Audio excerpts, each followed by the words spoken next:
ಅಕ್ಷಯ್ ಮತ್ತು ಮಧು ಮೊದಲ ಬಾರಿಗೆ ಬೆಂಗಳೂರು ನಗರದಲ್ಲಿ ತೀವ್ರ ಗೊಂದಲದ ನಡುವೆ ಭೇಟಿಯಾಗುತ್ತಾರೆ. ಅಕ್ಷಯ್ ಒಬ್ಬ ಕ್ರಿಯಾಶೀಲ ಫೋಟೋಗ್ರಾಫರ್. ಅವನಿಗೆ ಹಳೆಯ ಕಟ್ಟಡಗಳು ಮತ್ತು ಪರಿಸರ ಪ್ರೀತಿ ಇದ್ದವು. ಮಧು ಓರ್ವ ಲೇಖಕಿ, ಕಥೆಗಳನ್ನು ಬರೆದೋಡಿಸುವ ಕನಸು ಕಂಡವಳು.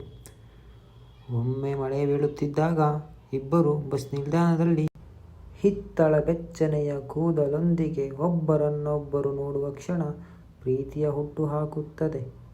ಅಕ್ಷಯ್ ತನ್ನ ಕ್ಯಾಮರಾದಲ್ಲಿ ಮಧುವಿನ ನಗುವನ್ನು ಸೆರೆಹಿಡಿಯುತ್ತಾನೆ.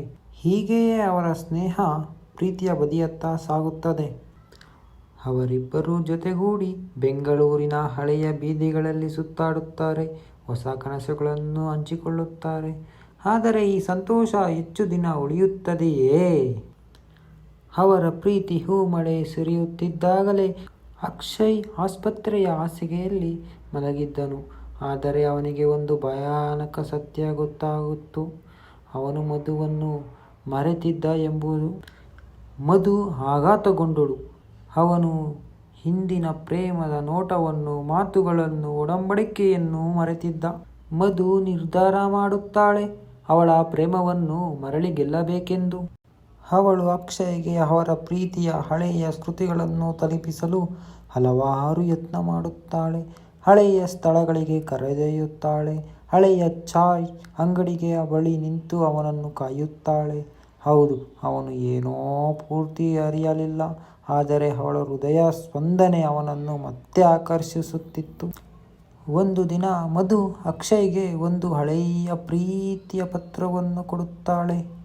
ಅವನಿಗೆ ಅವಳು ಬರೆದಿದ್ದು, ಆದರೆ ಅದನ್ನು ಇನ್ನೂ ಓದಿರಲಿಲ್ಲ.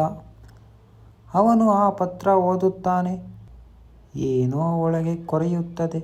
ಏನೋ ಹಳೆಯ ನೆನಪುಗಳು ಮೂಡಿ ಬರುತ್ತವೆ. ಅವನು ತಲೆ ಎತ್ತಿ ನೋಡಿದಾಗ ಮಧು ಅಳುತ್ತಿದ್ದಳು. ಅಕ್ಷಯ್ ಸುಮ್ಮನಾಗುತ್ತಾನೆ. ನಂತರ ಜೋರಾಗಿ ನಗುತ್ತಾನೆ. ನಾನು ನಿನ್ನನ್ನು ಮರೆತಿದ್ದೆ, ಆದರೆ ನನ್ನ ಹೃದಯ ಎಂದಿಗೂ ಮರೆತಿಲ್ಲ. ಮಧು ಭಾವನಾತ್ಮಕವಾಗಿ ಅಳುತ್ತಾ, ನನ್ನ ಪ್ರೀತಿ ಎಂದಿಗೂ ಸಾಯುವುದಿಲ್ಲ, ಗೆದ್ದೇ ಗೆಲ್ಲುತ್ತದೆ ಎಂಬ ಭರವಸೆ ನನಗಿತ್ತು ಎಂದು ಅಪ್ಪಿಕೊಳ್ಳುತ್ತಾಳೆ. ಈ ವಿಡಿಯೋ ಇಷ್ಟವಾಗಿದ್ದಲ್ಲಿ ಲೈಕ್, ಕಾಮೆಂಟ್, ಶೇರ್, ಸಬ್ಸ್ಕ್ರೈಬ್ ಮಾಡಿ.